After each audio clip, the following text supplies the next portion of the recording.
नमस्कार, मैं रविश कुमार। भारत के किसी कानून में बुलडोजर से घर गिराने का प्रावधान नहीं है, फिर भी बाबा को बुलडोजर कहा गया। 15 अगस्त 2022 की शोभा यात्रा में जो लोग गए थे, क्या उन्हें पता नहीं कि वे उस अमेरिका में रहते हैं जहां यह कभी संभव नहीं है कि किसी का घर गिरा दिया जाए, बस इसलिए कि वो मुसलमान है। अमेरिका में रहने वाले भारतीय यह बात जानते हैं, फिर भी एंटी मुस्लिम नफरत के नशे में सनक गए हैं। वे भूल गए कि दुनिया इन बातों से हंस भी सकती है कि बुलडोजर लेकर निकले हैं आजादी का जश्न मनाने। सारी दुनिया यूपी का प्रयागराज नहीं है कि बुलडोजर से जावेद का घर गिरवा दिया गया। दुनिया मध्य प्रदेश का खरगोन भी नहीं है कि गरीब मुसलमानों के घरों पर अतिक्रमण के नाम पर बुलडोजर चलवा दिया गया। इन लोगों ने भारत का नाम खराब कर दिया। अमेरिका में इसका बहुत विरोध हुआ।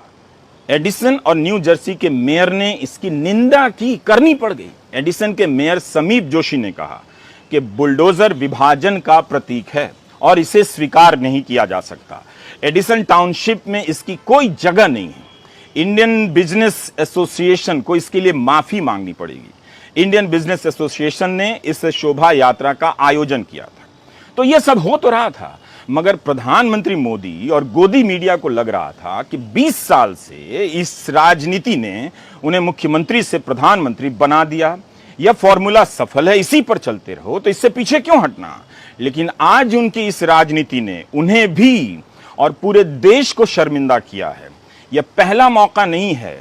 आपको याद दिलाना चाहता हूं, पिछले साल जून का ही महीना था। टीवी के डिबेट में भाजपा की प्रवक्ता नुपुर शर्मा के एक बयान पर अरब देश नाराज हो गए।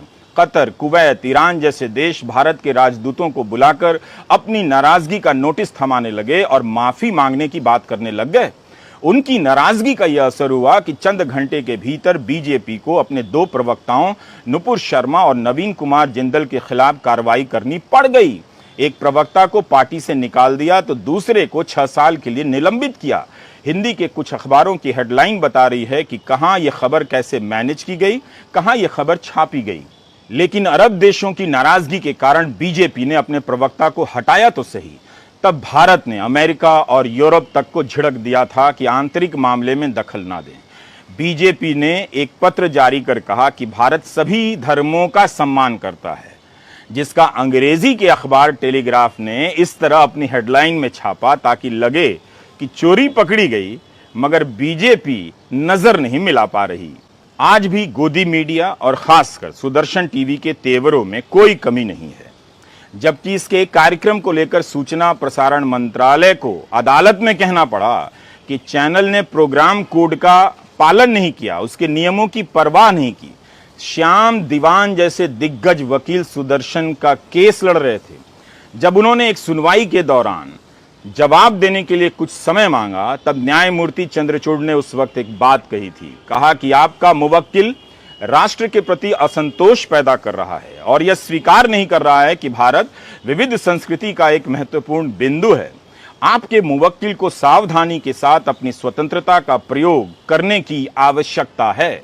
सुप्रीम कोर्ट की इन टिप्पणियों से वॉल स्ट्रीट के सवाल कुछ अलग थे। आपको क्यों लग रहा था कि दुनिया इन खबरों पर नजर नहीं रख रही? सवाल तो पूछा जाएगा कि यह वो भारत तो नहीं जिसकी दुनिया भर में प्रतिष्ठा है। लोग पूछ रहे हैं कि क्या भारत जिस धार्मिक सहिष्णुता के लिए जाना जाता है, क्या वो बदल रहा है? जवाब आप जानते हैं कि बदल चुका है, मगर इस सवाल ने प्रधानमंत्री को लाजवाब कर दिया। उनसे जवाब नहीं दिया गया।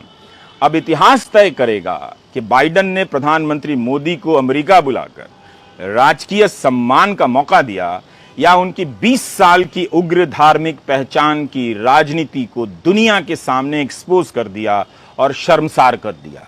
इस प्रेस कॉन्फ्रेंस को लेकर ही अमेरिका की प्रेस में सवाल उठने लग गए और मजाक उड़ने लगा।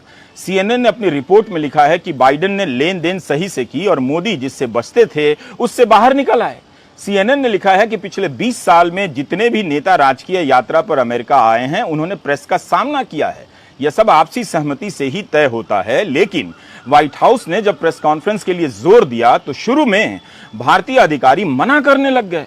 CNN ने सूत्रों के हवाले से यह खबर लिखा है कि यह वो सवाल था जो मोदी को पसंद नहीं, जिन्होंने भारत में कभी प्रेस कॉन्फ्रेंस नहीं की।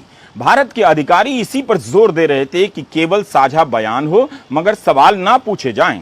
बाद में अधिकारी तैयार हो गए कि दोनों पक्ष के लोग दो दो सवाल लेंगे। गोदी मीडिया यह लाइन लिख ही नहीं सकता है कि भारत के प्रधानमंत्री 9 साल से प्रेस कॉन्फ्रेंस नहीं कर पा रहे हैं, लेकिन अमेरिका के कई अखबारों में यह बात प्रमुखता से छप रही है। जिस वॉल स्ट्रीट जर्नल को यात्रा से पहले प्रधानमंत्री ने इंटरव्यू दिया था, उसने भी लिखा है कि जो मोदी भाषण तो बहुत देते हैं मगर बहुत कम प्रेस कॉन्फ्रेंस और इंटरव्यू करते हैं। उनसे वॉल स्ट्रीट जर्नल ने भारत की विदेश नीति से लेकर आर्थिक नीतियों पर 1 घंटे की बातचीत की है। पूर्व प्रधानमंत्री मनमोहन सिंह का मजाक मौन मोहन सिंह कहकर उड़ाया गया और पूरे देश में यह जज्बात भी पैदा किया गया कि भारत को एक बोलने वाला प्रधानमंत्री चाहिए, ऐसा नेता चाहिए जो बोलता हो, चुप नहीं रहता हो। आपने देखा कि कैसा नेता मिला कि जो बिना टेलीप्रॉम्प्टर के भी नहीं बोल पाते हैं और सवाल पूछने का सवाल का जवाब नहीं दे पाते हैं। आप कल्पना कीजिए कि जब भारत के अधिकारी व्हाइट हाउस में इस बात का जुगाड़ कर रहे हों कि किसी तरह प्रधानमंत्री मोदी से कोई सवाल ना पूछ दे, तब क्या भारत की प्रतिष्ठा बढ़ रही होगी? क्या व्हाइट हाउस के अधिकारियों को नहीं दिख रहा होगा कि इतने बड़े देश के प्रधानमंत्री को सवालों से बचाने के लिए कितनी मेहनत हो रही है? उन अधिकारियों पर क्या बीत रही होगी? क्या वे शर्मिंदा नहीं हो रहे होंगे? वे भी तो भारत का प्रतिनिधित्व करते हैं, लेकिन उन्हें अपने प्रधानमंत्री को सवालों से बचाने का काम करना पड़ रहा था। यह केवल और केवल शर्मनाक है।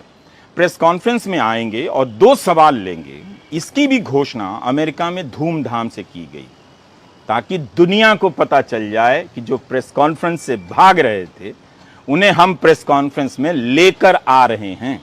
ये बहुत खराब किया अमेरिका ने भारत के साथ और भारत के प्रधानमंत्री नरेंद्र मोदी के साथ। अमेरिका के राष्ट्रीय सुरक्षा परिषद के प्रवक्ता जॉन किर्बी की टिप्पणी भी आप खास तौर से नोट कीजिए। जॉन किर्बी कहते हैं कि हम इस बात के लिए आभारी हैं कि प्रधानमंत्री मोदी इस यात्रा के अंत में होने वाली प्रेस कॉन्फ्रेंस में हिस्सा लेने जा रहे हैं। हम मानते हैं कि यह काफी महत्वपूर्ण है और हमें इस बात की खुशी है कि प्रधानमंत्री भी मानते हैं कि यह जरूरी है ना कमाल?